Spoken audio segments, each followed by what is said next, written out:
What is up, YouTube? In case you're new around here, my name's Sean and I am a second year medical student. Alright, so this video is just going to be a little warm-up. It's going to be just general tips and strategies that I use to study and prepare for class and different things like that. So this just goes to show that I listen to my subscribers. So without further ado, let's get to it. Number one, keep your expectations low. What I mean by this is I want you to expect that each class you're about to go into is going to be the hardest, most excruciatingly painful class that you've ever been in your life. If you have this perspective going into the class and you prepare for the absolute worst, then most likely you will give your all into your studies. You will study with a pressure and just absolute panic because that class demands that amount of respect. So if you study with that intensity and that passion, most likely you will be disappointed when the actual test comes. That test and the class will most likely not reach your high expectations of how difficult it should be, and you'll actually end up being disappointed with the level of difficulty that it was. So a story that goes along with this is I had a physics class and I poured my heart and soul into it. I studied as hard as I could for it. And of course, the exam did not meet my expectation of difficulty. But everybody else in the class had failed. And what do you know? The teacher just let everybody just retake the exam. And I was just absolutely just shocked. I'm like, why did I study so hard? This is not fair. But yeah. Number two, be excited to study. Have a good perspective over that subject matter. So of course, there are going to be times when you come across a class, a subject that doesn't really interest you. Whenever these classes come, or for any class, I want you to lie to yourself. I want you to tell yourself that you are interested in that subject matter and that you are going to enjoy studying it. Because your mind is so powerful. If you believe that a certain class is going to be extremely hard and you're not even interested in that subject matter and it's just going to be miserable, guess what? It's a self-fulfilling prophecy. You're going to have a terrible time throughout the rest of that semester or the duration of that class, and it's just going to be a not so pleasant experience. There's no reason to go study something that doesn't even matter, right? So this has happened to me several times. For example, the renal module. This class had the reputation of being the hardest, most excruciating class in all of first year. And I came into it telling myself, you know what? I'm going to enjoy this subject. This subject is going to be my absolute favorite. And guess what? It actually became and is my favorite class that I've had so far. I developed a genuine interest of it, and studying the material and doing practice questions actually became something fun for me. And even now when I'm studying for STEP and things like that, going through that old material, I'm excited to go over it and still seeing that I remember all the intricacies and all the details. It's amazing. But yeah, in recap, lie to yourself. Make sure you have a positive perspective and outlook over each and every subject. Try to find something that interests you within that. Number three, have a burning purpose, something that drives you to study. So I'm actually going to make this a completely separate video because it's really something so important and it's unique to each and every individual. So just a brief overview. For me, studying is an end to itself. I enjoy the challenge. I really enjoy learning new things. So I get my pleasure from studying in and of itself.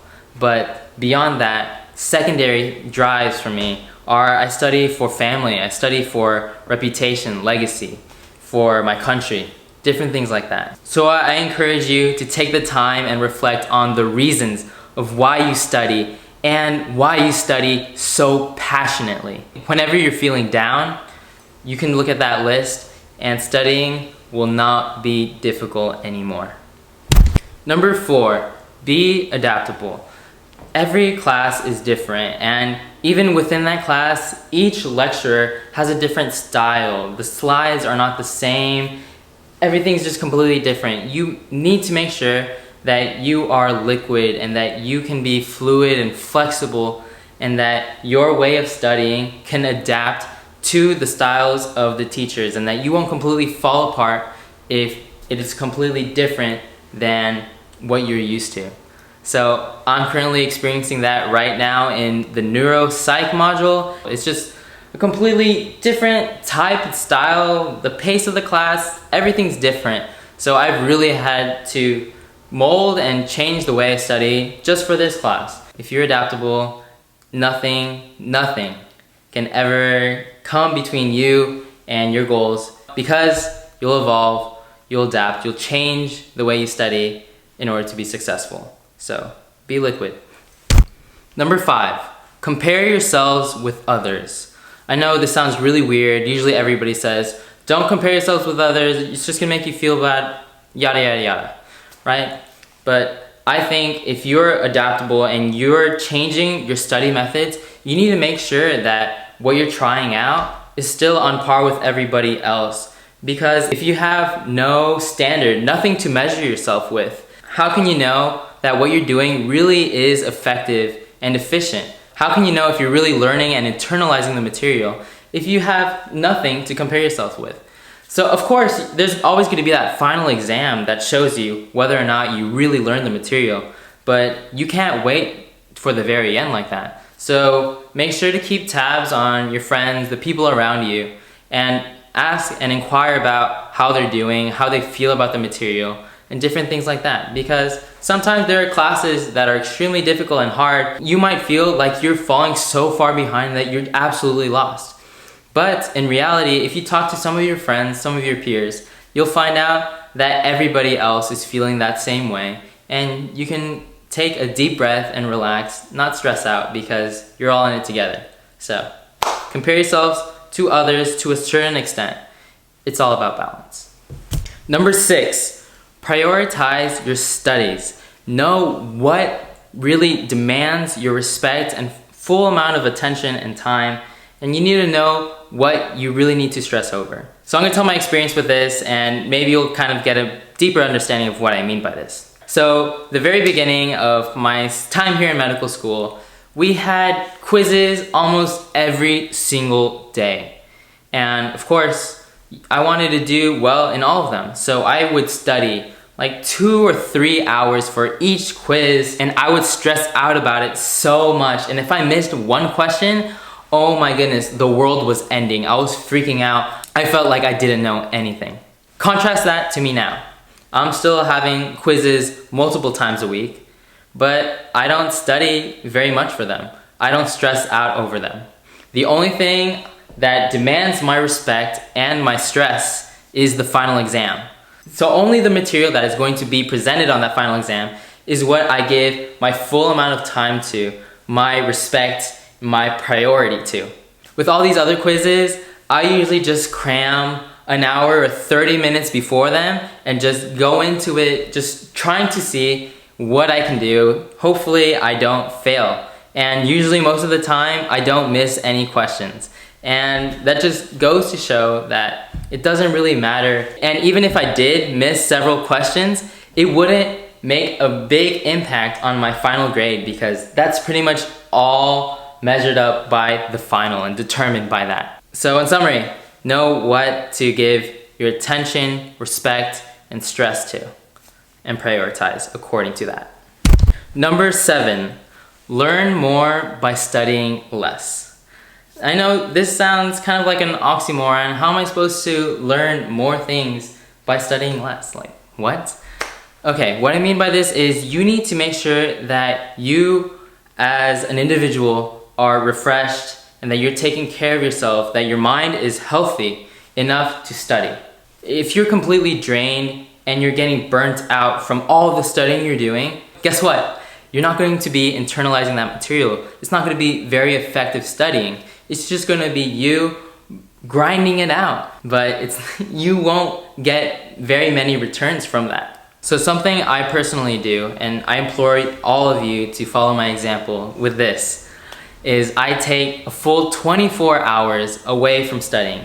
And within that 24 hours, it's kind of sacred. I tell myself that I'm not allowed to study. And that way, whenever I'm just relaxing, I'm watching TV, I'm working out, making my food, just chilling, making videos, right? I don't feel guilty about not studying because within those 24 hours, I'm not supposed to be studying. And this is so refreshing. You have no idea how relaxing it is and how fresh I feel beginning the new week, ready to tackle everything. I have done this every single week from the beginning of medical school. And it's honestly been my secret to success. Even when an exam or a midterm is coming up, I take that time off. My friends, they come up to me and they tell me, are you really gonna take this weekend off? We have an exam coming up. Like, can you really afford it? And every single time I tell them, yeah, I'm not gonna be studying this Saturday. And guess what? I do just as well as them on the exams. And also, whenever I'm studying material, sometimes what would take somebody else a full day to go over, I'm able to complete that material and internalize it in just the morning. And it's absolutely crazy, but I'm telling you, if you take care of your mind, you will be able to study so much more by studying less. All right, so just a little disclaimer, my studying less is still more than some people's studying most, if that makes any sense. So take what I say with a grain of salt. It doesn't mean that you should just relax and not take your studies seriously. I grind those first 6 days of the week so I can take that 7th day off. So, next one. Number 8, you need to be selfish with your studying. You and only you are going to be sitting in that seat, taking that exam that determines your grade and determines your career, your life, everything beyond that, right? So you need to make sure that you're selfish and you look out for yourself first before you can start helping others. If you start going and breaking out into study groups early, before you know and have mastered that material, guess what? You're gonna go through that material so much slower. When two people study together, it is science. Somebody has to be the dead weight. It's either you or the other person. So it isn't very beneficial until one of you has really taken the time to learn the material, and then by studying with other people, you can go ahead and teach them what you have learned, and you can see the different things that you might need a little more help on, and they can help you in turn with that. But not before you have taken the time to study and master that material by yourself. Struggle with it by yourself. Be selfish. Number 9, scatter your study sessions throughout your day. Don't have one giant block of time in which you're going to study. If you have like a 5-hour block of time where you say, I'm going to do all of my studying right now, usually you'll do well maybe the first hour or two, but you'll start losing gas and you'll start being distracted, check your phone, be on social media, not be focused and dialed in. So if you split up your study sessions throughout your day, it makes sure that you are fresh and that you can give your 100% attention to that subject matter, and you will learn things much more quickly and more effectively. So I wake up at 4 a.m., I do some exercise, I shower, get ready, and then I study a little bit before class. And then I sit in class and just have passive information just being barked at me. And then after class, I go ahead and exercise again and eat. That gives me a little break from studying. I could watch a TV show while I'm eating. And then after that, I'll go ahead and study some more. And I just keep putting different things that I have to do, like dishes, laundry. I sprinkle that in between study sessions so I can make sure that my mind is constantly being refreshed and ready to hit the books again and go in 100%. Number 10, take full responsibility of your grades. Whether you fail or succeed, it's all your fault. Now, I'll agree that there have been some classes here in medical school that are better organized and better taught than others. But regardless of that, I make sure and I tell myself that regardless of how that class is taught, it is my responsibility to put in the work, to put in the studies, to do well in that class. Now, this is just all philosophy right here. This is all about having an internal or external locus of control. If you're taking a passive approach to life, where things just happen to you, where nothing can be helped because fate and destiny have already predetermined what's going to happen in your life, then why should you ever study? Like, it's not your fault if you fail. The teacher asked questions that were too difficult or too hard for you, right? No. You need to make sure that you have that power and you put it in your hands, and that you understand that you and only you have that responsibility and that power to shape your reality, to do well on your class if you decide to or not. Take responsibility, okay? I don't care about the teachers or the material. It's all up to you. And if you put that responsibility into your hands, then you'll do whatever it takes to get the outcome that you want. Number 11, cherish your mistakes. Whenever people usually miss a question or two on an exam or a quiz, they usually feel kind of down about it and they just brush it away. But the opposite is true for me. I absolutely love making mistakes because it gives me an opportunity to look in the mirror and really reflect about what my weaknesses are and how I can become a more competent and better student, per se. So I want you to look at your mistakes as opportunities and make sure you capitalize on that opportunity and transform that weakness into a strength. This philosophy, if you take it out to life and you make sure that you don't make the same mistakes twice, oh my goodness, like it will transform your life, I'm telling you. So this really applies to everything, so much further beyond just simply studying. So yeah, make sure you learn from your mistakes, capitalize on them, and look at them as opportunities and really cherish and be thankful for them. Hey guys, my battery's running really low, so we're gonna have to cut the video right here. But anyways, I hope you enjoyed this video. I know it's very general, but I will be coming up with my more specific study method in the future. I promise I will do my best to get it out in September. Anyways, if you enjoyed this video, make sure to smash that like button and go ahead and comment down below with any additional tips or things that you think we're missing from this video. Go ahead and share that with others, the comment section down below. And if you're new around here, please hit that subscribe button, okay? More videos, more content coming up just for you, all right? And as always, do whatever the hell you want to do, whatever makes you happy. But I hope I see you in another video. Peace.